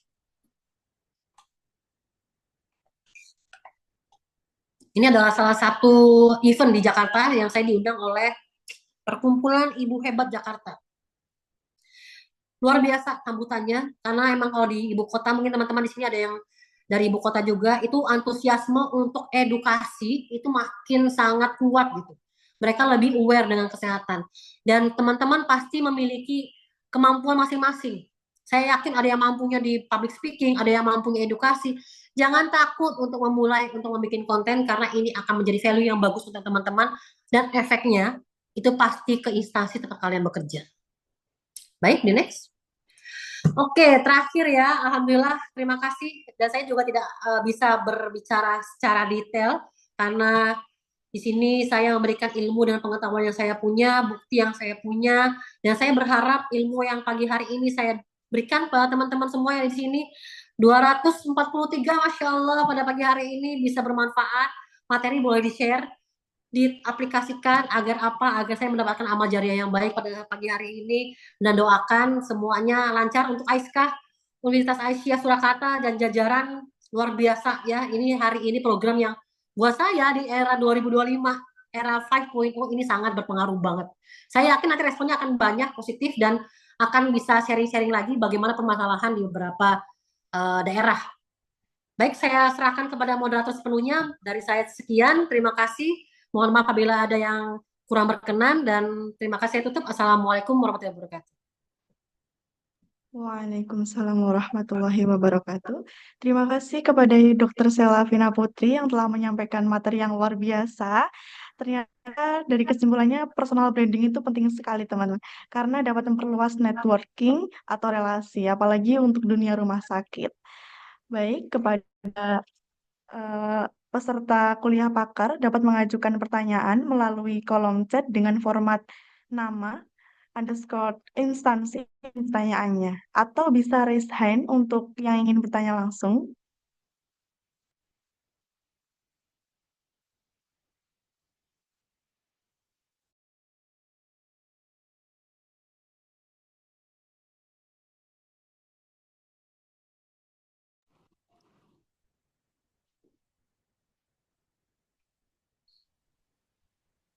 Baik, silahkan untuk Muhammad Jihad Hafid untuk memberikan pertanyaannya. Baik, bismillahirrahmanirrahim. Perkenalkan, nama saya Muhammad Jihad Hafid dari Universitas Aisyah Surakarta. Prodi S1 Administrasi Rumah Sakit. Begini, Bu Dokter. Menurut dokter, untuk memulai personal branding personal branding dari nol di tahun 2025 ini, platform media sosial apa yang paling cocok untuk kita gunakan, terutama di bidang kesehatannya, karena yang kita tahu di bidang kesehatan itu sangat sensitif gitu. Itu pertanyaan. Sekian. Baiklah, terima kasih. Langsung aja Bu moderator saya jawab atau mau menunggu dulu? Langsung dijawab, boleh Bu? Oke, baiklah. Ini luar biasa ya para mahasiswa-mahasiswa ini ya punya feedback yang positif ya. Artinya apa yang saya sampaikan bisa dimengerti ya secara general dan tidak terlalu berat. Dan nanti buat teman-teman di S1 Sarjana Administrasi Rumah Sakit berarti kita sejawat ya. Karena saya juga di Magister Administrasi Rumah Sakit. Baiklah, ini pertanyaan paling sering nih kalau saya jadi narasumber. Platform apa yang dipakai? Karena kesehatan itu sensitif.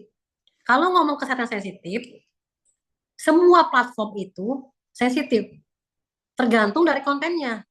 Kalau konten kita ini terlalu menjual, misalnya teman-teman, misal, saya pagi ini akan bikin konten tentang virus apa yang dari Cina. Kalau saya tidak lebih mengarah ke bagaimana edukasi untuk kita bisa menghindari secara simple, pasti akan komennya itu bisnisnya Menteri Kesehatan nih, bisnisnya Indonesia nih, pasti mau jualan vaksin nih, pasti mau ini nih gitu. Nah, itu yang kita hindari. Nah, kalau misalkan teman-teman mau tahu atau tadi Mas Hafid ya, pengen paham platform apa, sekarang saya tanya dulu deh Mas Hafid, mungkin bisa di unmute ya. Mas Hafid punya berapa media sosial di HP? Ada 3. 3 apa aja coba disebutkan? Nggak apa-apa loh. YouTube, YouTube, Instagram, dan TikTok. Oke. Platform apa yang Mas Hafid ini sering pakai atau sering buka setiap harinya? Instagram. Instagram. Kenapa alasannya Mas Hafid lebih suka Instagram daripada TikTok daripada YouTube? Coba pertanyaannya. Gimana ya? Kalau apa ya? Saya itu lebih seimbang antara membaca dan melihat video. Jadi kalau di Instagram kan itu kadang ada postingan yang bacaan gitu. Ya, Nah, kalau di TikTok itu lebih ke video. video Baik. pendek. Gitu. Baik, ini Mas Hafid sebagai netizen, bukan sebagai content creator atau bukan sebagai public speakingnya, betul ya? Nah, kalau sebagai netizen atau sebagai orang yang melihat, memang betul Instagram adalah media sosial yang enak sekali lihat, bukan hanya dari videonya saja, tapi dari captionnya, ya kan? Dari captionnya ada dan lebih jelas. Tapi kalau dari sisi pembuat konten, itu yang paling gampang adalah malah bukan saya lebih ke TikTok ya, bukan ya, tapi saya lebih prepare ke TikTok. Lebih sulit mencari followers TikTok daripada Instagram. Kalau teman-teman melihat jualan followers itu banyak, jual followers Instagram itu banyak banget loh dan murah-murah banget loh. Dari luar negeri, dalam negeri juga banyak. Tapi kalau TikTok itu mahal banget dan susah banget. Sekalinya teman-teman buat konten, kalau di Instagram, belum tentu bisa FYP, belum tentu bisa meledak. Belum tentu bisa sampai kemana-mana. Kalau enggak, kalian harus menggunakan yang namanya Instagram berbayar, ya kan? Ada yang namanya Instagram Ads. Itu jangan dipakai dulu, kecuali kalau emang urgensi. Misalnya seperti kuliah pakar, mau ditonton oleh seluruh Indonesia, boleh pakai Instagram Ads atau membayar. Tapi kalau fungsi untuk konten saja, kalau kata saya lebih cepat, ya, itu di TikTok. Karena apa? TikTok itu nggak perlu membaca dengan video 60 detik atau 15 detik itu bisa viral. Viralnya itu entah yang positif atau negatif. Jadi kalau misalkan sebagai edukator kesehatan, saya sarankan untuk platform yang gampang untuk dilihat dan gampang untuk di-scroll-scroll. Kalau Instagram itu butuh waktu walaupun memang lebih menarik, lebih beragam memang di platform Instagram. Nah, kalau YouTube gimana? Itu lebih bagus lagi. Cuma kalau YouTube kan kita harus niat ya. Karena apa? YouTube itu kan kita bisa dibayar oleh YouTube ya. Nah, memang kita harus punya prepare yang lebih kuat seperti podcast di rumah sakit. Jangan sampai punya teman-teman yang di rumah sakit punya platform YouTube tapi nggak dipakai untuk podcast, itu sayang gitu ya. Jangan pernah berpikir bahwa YouTube itu susah. Enggak, saya juga sedang fokus ke YouTube, tapi teman-teman yang punya YouTube di instansi rumah sakitnya dipakai. Sayang kalau nggak dipakai. Karena satu, itu menjadi value yang penting. Podcast itu kan sangat penting ya, Deddy Corbuzier dan lain-lain. Semuanya pakainya YouTube gitu ya.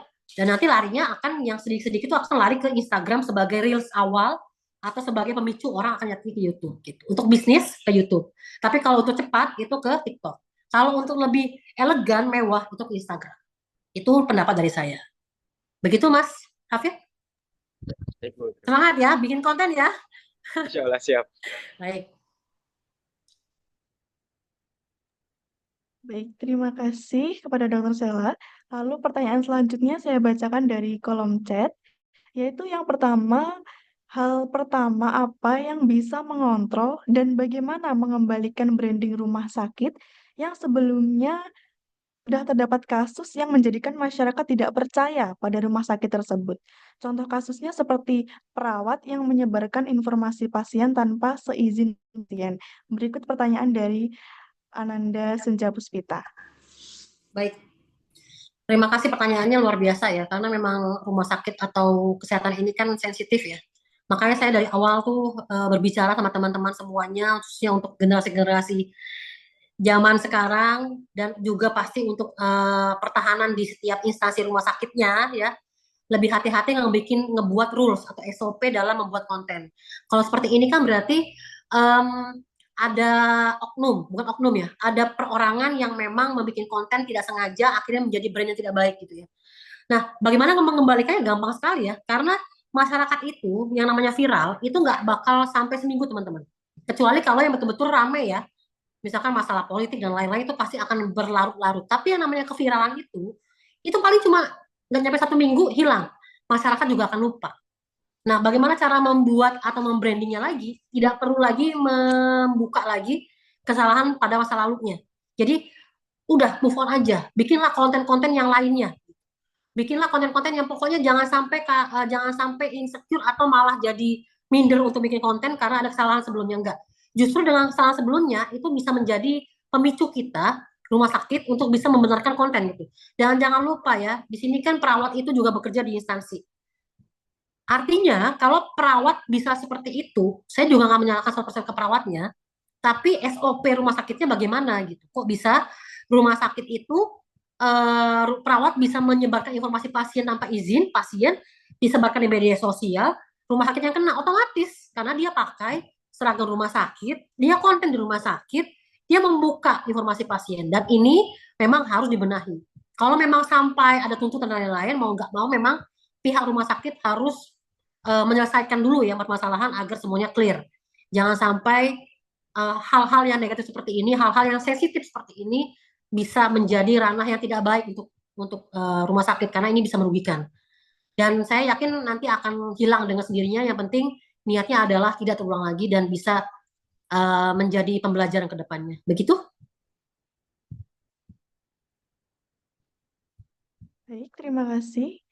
Lalu pertanyaan yang kedua dari Saudara Haryono, mahasiswa S1 Administrasi Rumah Sakit dari USI Universitas Trada Indonesia. Yang ditanyakan mungkin sama dengan pertanyaan yang pertama ya, Bu. Platform digital apa yang paling efektif untuk promosi layanan rumah sakit?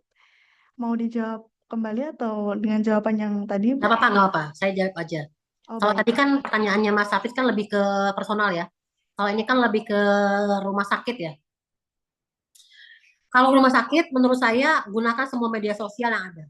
Jadi saya itu ngambil penelitian kemarin efektivitas digital marketing di rumah sakit itu ada banyak platform ya, ada Facebook, ada YouTube, ada Instagram, ada website,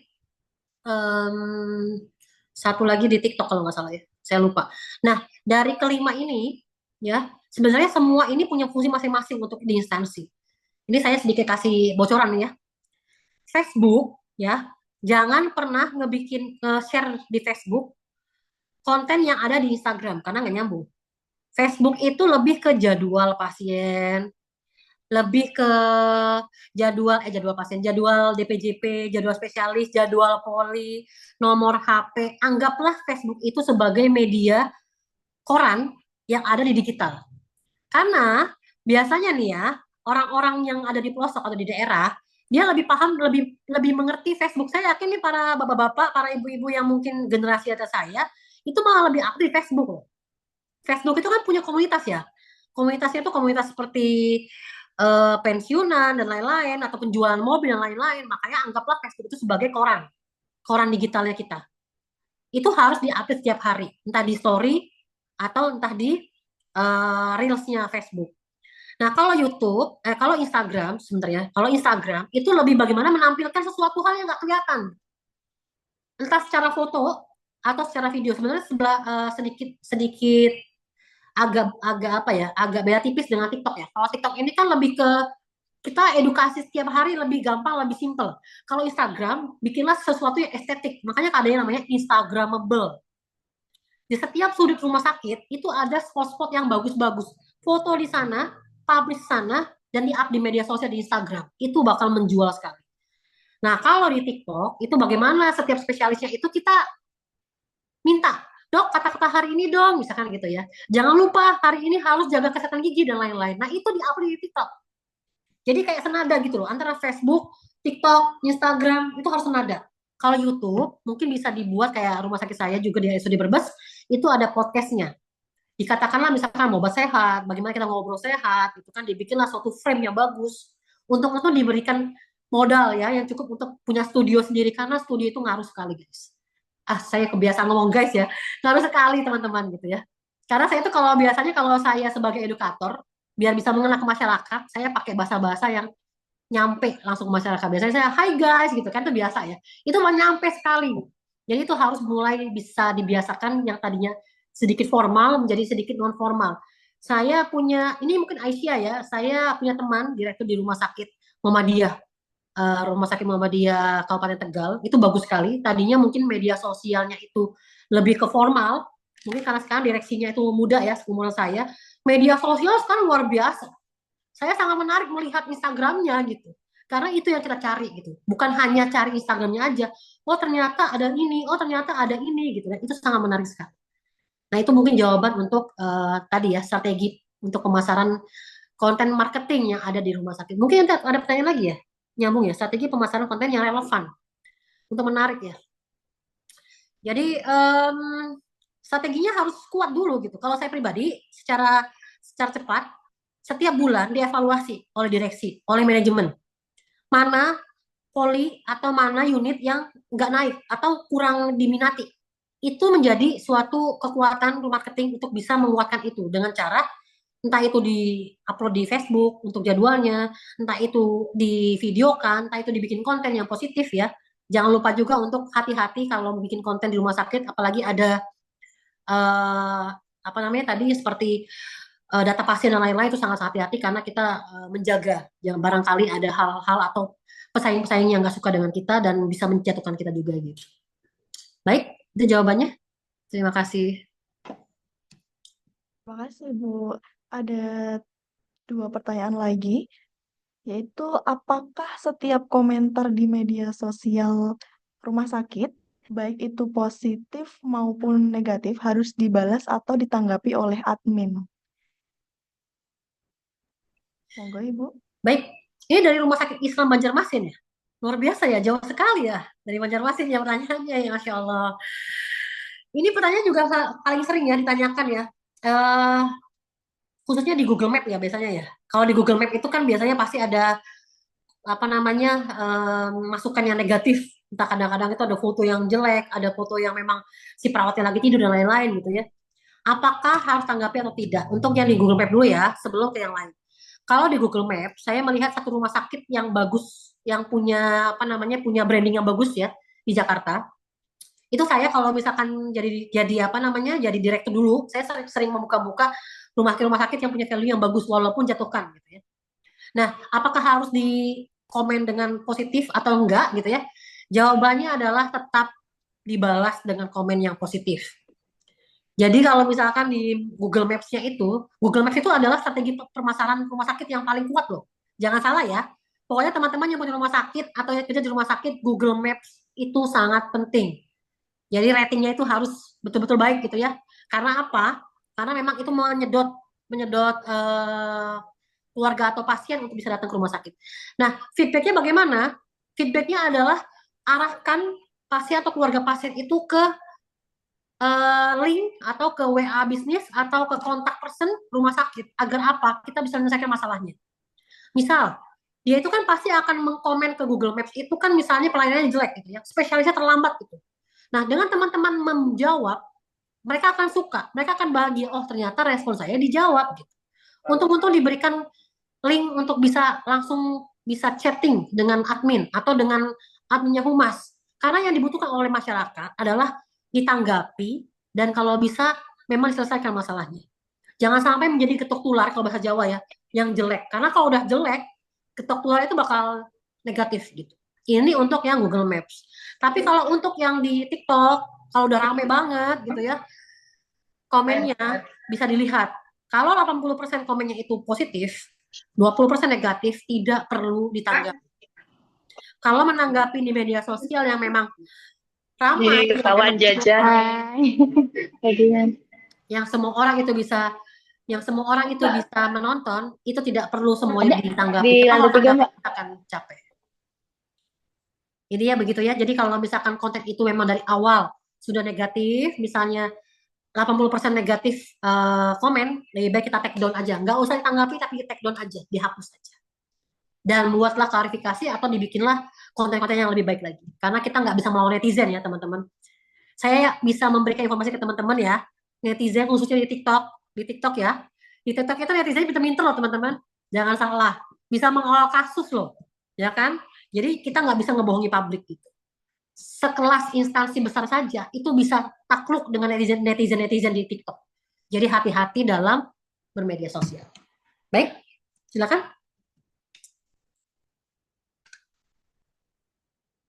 Baik, terima kasih.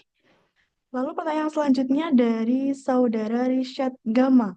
Izin bertanya, Dok, apa tolak ukur keberhasilan konten digital marketing yang berimpact terhadap kenaikan pasien rumah sakit? Tuh, pasti ya, ini menjadi suatu PR ya. Yang tadi saya bilang di awal pembicaraan atau awal perkuliahan ya, di awal materi, bahwa untuk manajer marketing, entah itu dari direksi ya, tolak ukur keberhasilan dari digital marketing adalah bagaimana pasien ini bisa kembali ke rumah sakit atau datang ke rumah sakit dari digital marketingnya. Caranya gimana? Caranya adalah dengan mengevaluasi atau memberikan feedback dari kedatangan pasien yang baru, khususnya yang baru ya, itu bisa mengisi, entah itu dalam bentuk Google Form yang lebih mudah. Kalau di Jakarta itu sudah dalam bentuk Google Form, tinggal scan atau diisi. Datang ke sini karena apa? Media sosial. Lebih bagus lagi, media sosial apa? Instagram, dikasih pilihan Instagram, TikTok, dan lain-lain. Dari sana baru terlihat, oh tolak ukurnya ternyata berhasil loh konten kita gitu. Itu satu. Yang paling sulitnya ya, itu sulit ya. Tapi kalau menurut saya sih itu mudah ya. Kalau teman-teman yang masih di daerah, bisa jadi pakai bisa jadi pakai apa namanya, dari administrasinya mungkin lebih capek ya kalau harus mouth to mouth gitu ya, tanya Bu, Ibu tuh dari mana gitu kan ya, dari platform apa gitu kan, itu lebih capek sebenarnya. Tapi kalau teman-teman yang sudah terdigital semua itu bisa pakai HP. Dan yang kedua adalah dari promosi. Jadi kalau misalkan teman-teman marketing semua ini bikin promosi, katakanlah misalnya Hari Ibu kita bikin promosi ke poliklinik Objin kan. Kalau ke poliklinik Objin itu kalau misalkan ANC itu nggak bisa dirujukan, itu harus pakai BPJS. Sedangkan BPJS itu kan pasti dari fase 1 dulu gitu kan. Nah, bagaimana si keluarga pasien atau pasien ini mau datang ke sana tanpa BPJS adalah satu dari fanatiknya yang pasti. Yang kedua dari promosi. Saya melihat promosi, misalkan ada promosi Hari Ibu, promosi USG 4 dimensi, itu diskon 50%. Nah, itu diukur berapa orang yang datang dari promosi itu. Nah, itu menjadi tolak ukur bagaimana marketing ini bisa membuat program yang bagus ke depannya. Dikait-kaitkan dengan hal-hal yang besar. Hari Ibu, Hari Kartini, Hari Ayah, hari apapun itu gitu. Bikinlah program yang menarik yang bisa dikaitkan, dan jangan lupa diukur. Oh, ternyata dengan kedatangannya itu, dengan ada promo itu, kita datang pasien kurang lebih yang umum tadinya cuma 1 jadi 10. Kan naiknya berapa persen? Nah, itu menjadi hal yang positif, pastilah ya. Rumah sakit swasta pasti kepengennya bukan hanya pasien BPJS saja, tapi pasien-pasien yang umum pun bisa datang dengan positif gitu. Baik-baiknya nanti dia akan datang lagi dengan menggunakan BPJS, nggak masalah. Yang pasti kita sudah mengenalkan bagaimana produk layanan kita di rumah sakit. Itu jawabannya.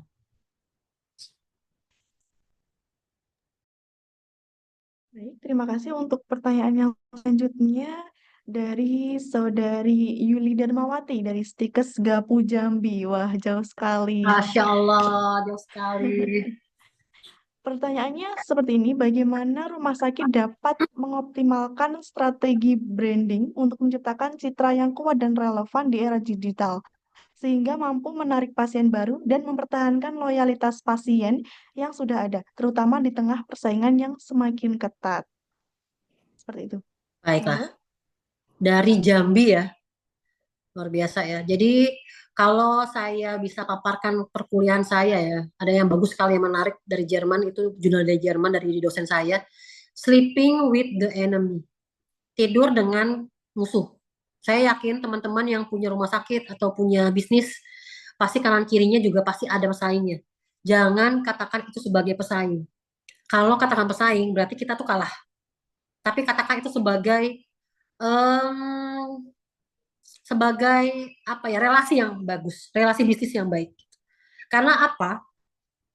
Kalau kita menganggap itu suatu perang bisnis, kita pasti kalah. Apalagi misalnya yang datang itu adalah dari grup-grup. Misalnya ya rumah sakit yang datang itu adalah Mitra Keluarga, Hermina, Siloam yang punya grup yang kuat sekali gitu.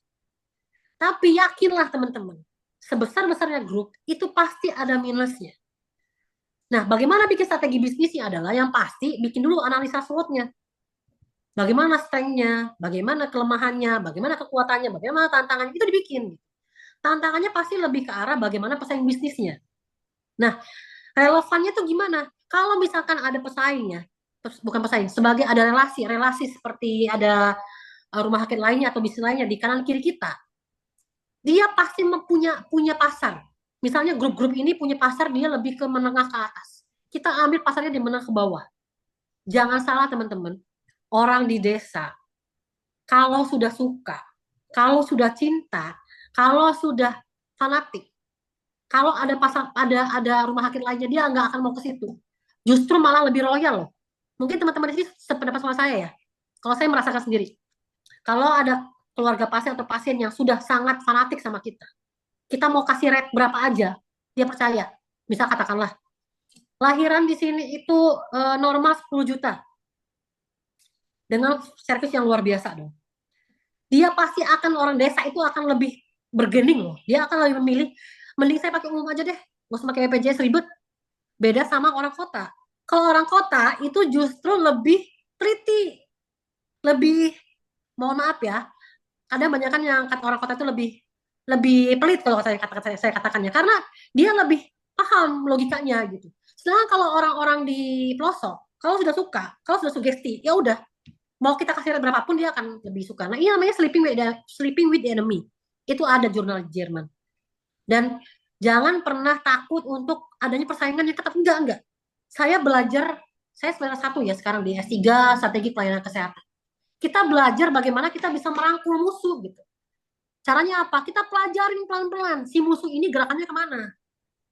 Dia kemana nih arahnya? Kita ambil ranah yang dia nggak bisa ambil. Bisa, pasti ada. Saya sudah membuktikan itu. Dulu saya membangun rumah sakit, bukan membangun, membranding rumah sakit dari 0 rupiah sampai omset 2 miliar itu dalam jangka waktu nggak nyampe 3 tahun. Dan itu bisa. Jadi teman-teman harus yakin bahwa setiap lini di rumah sakit, mungkin kalau misalkan teman-teman lihat ya, satu unit rumah sakit yang paling sensitif adalah jenazah, kamar jenazah. Kamar jenazah itu teman-teman kalau maksimalkan itu bisa menghasilkan loh. Ada rumah sakit yang punya bargaining di kamar jenazah. Jadi dia berkolaborasi dengan kepolisian. Kalau ada TKP, ada yang meninggal di tempat, nggak semua rumah sakit bisa menerima. Tapi ada rumah sakit yang bisa menerima. Ada punya kulkas, ada punya freezer jenazah, itu bisa membranding, itu bisa membuat bisnis yang kuat gitu. Jangan salah, ini harus bisa dioptimalkan. Seperti halnya yang paling mudah, misalkan jenazah itu cara memandikannya, bagaimana kita mengkafani dan lain-lain, kan banyak rumah sakit, banyak pasien-pasien yang meninggal infeksius yang harus dimandikan dan lain-lain ya. Itu kan di luar dari BPJS. Nah itu bisa dioptimalkan. Tapi hati-hati ya, sekarang BPJS sedang disorot sekali. Jangan sampai kita melakukan suatu bisnis tapi malah menjadi fraud. Itu malah merugikan. Karena sekarang kan banyak sekali rumah sakit yang di stop kerjasamanya karena salah strateginya. Kita nggak pengen main curang. Kita cuma optimalkan apa yang ada di rumah sakit dengan cara yang optimal. Begitu dari saya.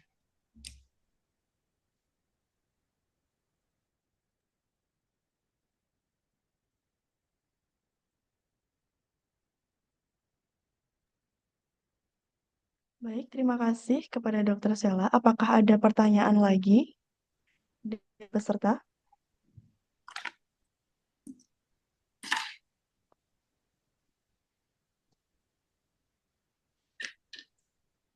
Untuk absen, silahkan diisi.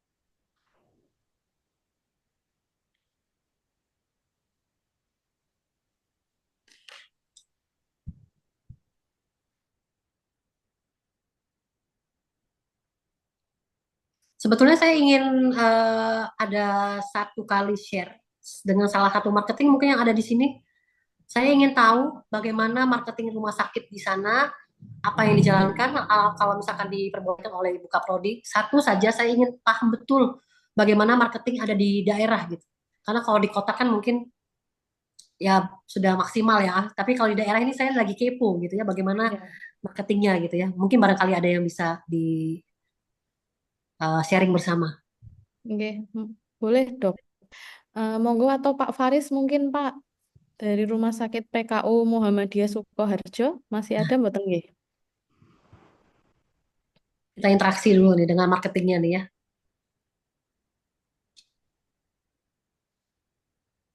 Kayaknya sudah enggak ada nih. Tadi ada dari PKU Sukoharjo, kebetulan mitra kami juga. Oke, baik. Nggih. Atau yang dari PKU Muhammadiyah Surakarta tadi kayaknya juga ada nggih. Menurut saya PKU sudah luar biasa ya sekarang transformasinya ya. Nggih. Saya melihat walaupun saya pernah internship di sana setahun ya, perkembangannya luar biasa. Dan sepertinya video-video yang ada di beberapa media sosial viralnya positif semua gitu ya. Bagus, alhamdulillah. Nggih. Atau ada Bu Nisa ini kebetulan dosen kami di Aisyah dan kebetulan beliau juga punya klinik begitu dok. Boleh. Iya, mungkin bisa sharing Bu Anissa terkait digital marketing dan brandingnya ini. Boleh. Oke, terima kasih Bu. Ini saya sebenarnya baru masuk ya punten. Ya, perkenalkan saya Bu Anissa, kebetulan dosen Aisyah, tapi di Prodi D3 Keperawatan. Jadi, kebetulan saya punya usaha klinik ya, tapi kliniknya memang zaman dulu Bu, ya. Jadi untuk saat ini memang di digital marketingnya untuk yang BPJS belum berani, ya. Kami transformasinya memang masih sedikit sekali. Kebetulan karena kami klinik tua ya, jadi memang tadi ya loyalitas pasien itu luar biasa. Ya, loyalitas pasien itu luar biasa sehingga tapi memang benar juga kita sudah mulai untuk melakukan edukasi, melakukan melalui marketing digital ya, itu lebih mudah. Tapi insya Allah tidak hanya satu itu ya. Jadi justru yang paling penting adalah kepercayaan masyarakat. Ya, kepercayaan masyarakat itu sangat penting sekali kepada kita sehingga masyarakat itu benar-benar loyal.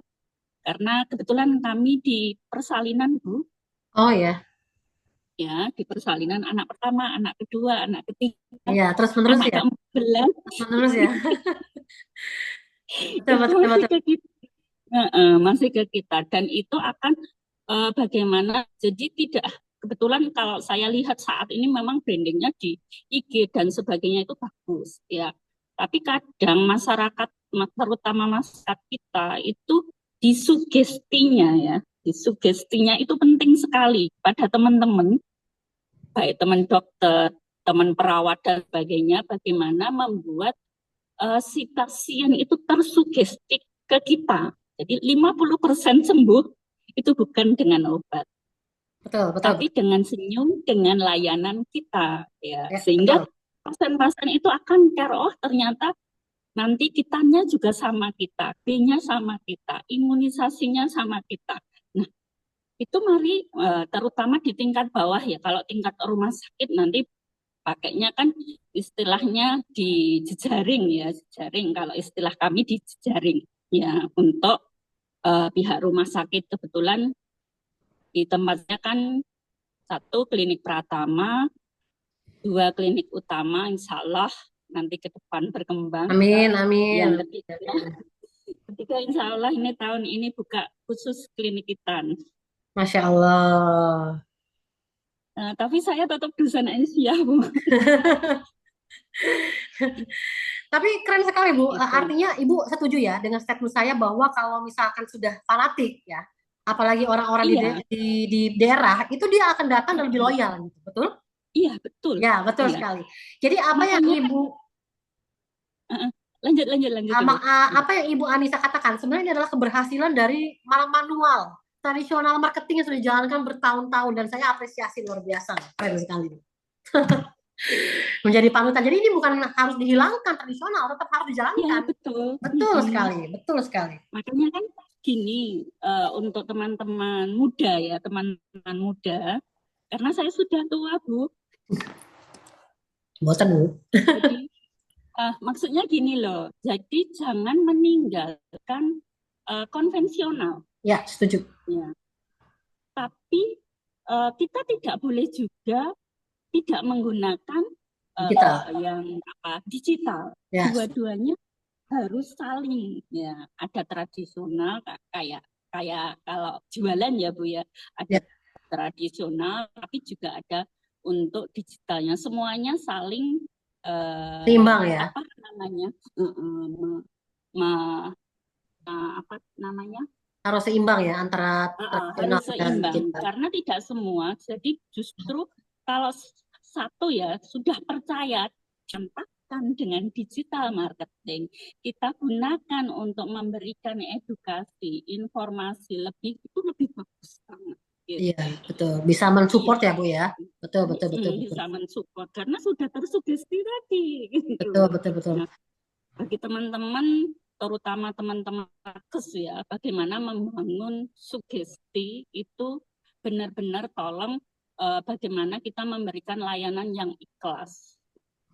Nah, itu untuk membangun semuanya baik kita dokter, perawat, bidan, semuanya lah ya di paling front, paling depan aja harus satu ikhlas dulu.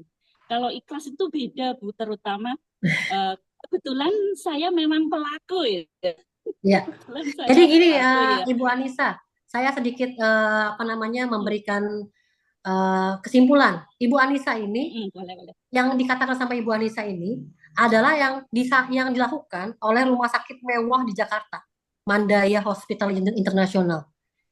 Kemarin baru datang ownernya sebagai dosen saya di Jakarta.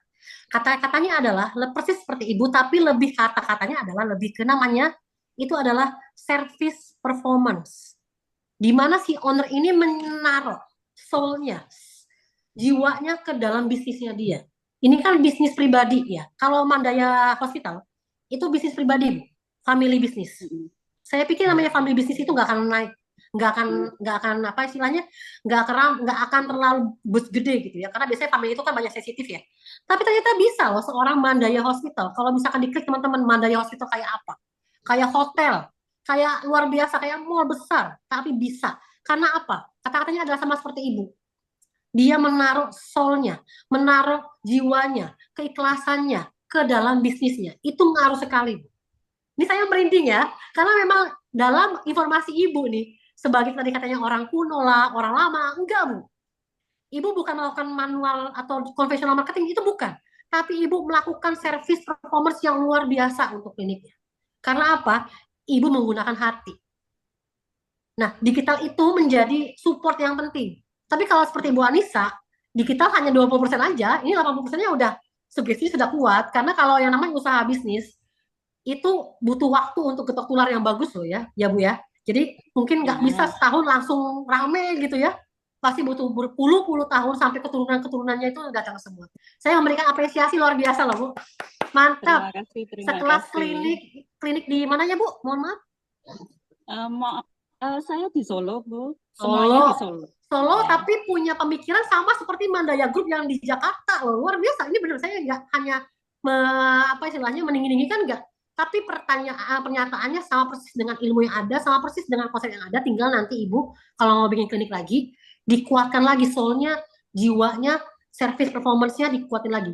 Ini salah satu teman-teman ya yang agak sedikit buat saya kaget ya. Di Mandaya Hospital di Jakarta, dia tuh sampai merekrut salah satu guru TK. Kenapa? Guru TK itu adalah orang yang paling bisa dekat kepada anak-anak. Dan guru TK itu dijadikan admin di poli anak. Biar apa? Kalau ada anak-anak yang rewel, ada anak-anak yang nggak bisa ditenangkan, guru TK itu adalah orang yang paling bisa menenangkan teman-teman. Ini adalah salah satu ide yang saya nggak pernah mikir sebagai direktur. Ternyata sekelas dokter yang lulusan Jerman bisa mikir seperti itu loh. Jadi kita lebih ke arah nggak usah neko-neko, nggak usah mau rekrut mahal lah, nggak usah rekrut yang tinggi pendidikan lah, tapi carilah yang betul-betul bisa menyentuh ke pasien. Caranya gimana? Adalah tadi Ibu Anissa bilang, ikhlas, hatinya, soul-nya masukkan ke dalam bisnis. Itu insya Allah akan bisa berkembang. Luar biasa Bu, saya jadi inspirasi ya. Mantap. Oke, terima kasih Bu. Satu lagi nanti walaupun saya tadi, tapi saya masih mengembangkan satu bisnis ini. Mungkin nanti bisa diadopt juga sebenarnya tentang home care online. Saya punya aplikasi home care online, jadi khusus untuk lansia ya, untuk lansia. Jadi merawat lansia di rumah dan menunggu pasien di rumah sakit. Itu membuka peluang kerja bagi teman. Betul, setuju. Berbasis online, Setuju. berbasis aplikasi. Wah, ini menjadi nanti ada pembicara sendiri ya. Jadi biar bisnis kita bisa berkembang gitu ya Bu ya. Terima kasih ya Bu Anissa. Salam kenal dari saya. Mari. Ya, Bu, Assalamualaikum. sukses. Waalaikumsalam warahmatullahi wabarakatuh.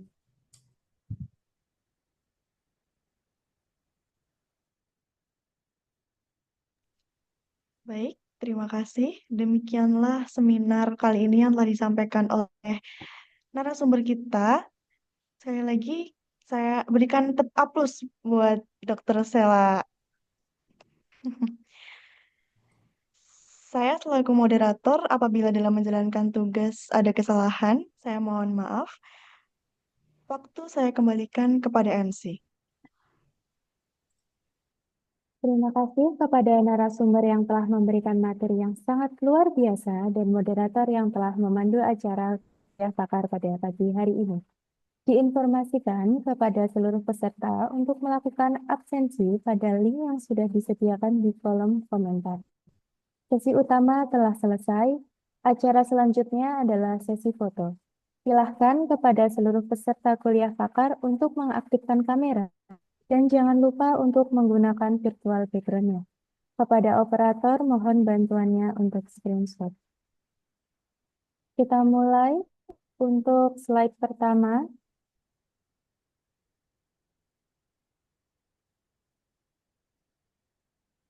Selanjutnya untuk slide kedua. Baik. Dengan berakhirnya sesi foto bersama, maka berakhirlah seluruh rangkaian kuliah pakar pada pagi hari ini.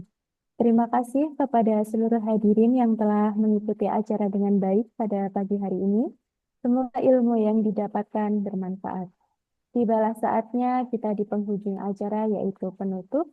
Marilah kita tutup acara pada pagi hari ini dengan membaca hamdalah bersama-sama. Alhamdulillahirrahmanirrahim. Saya selaku MC memohon maaf selama memandu acara terdapat kesalahan, kekurangan, dan ketidaknyamanan. Akhir kata, wassalamualaikum warahmatullahi wabarakatuh. Waalaikumsalam. Terima kasih banyak, Kak. Matur nuwun. Semuanya. Saya izin live. Terima kasih. Assalamualaikum. Terima kasih, Kak. Waalaikumsalam.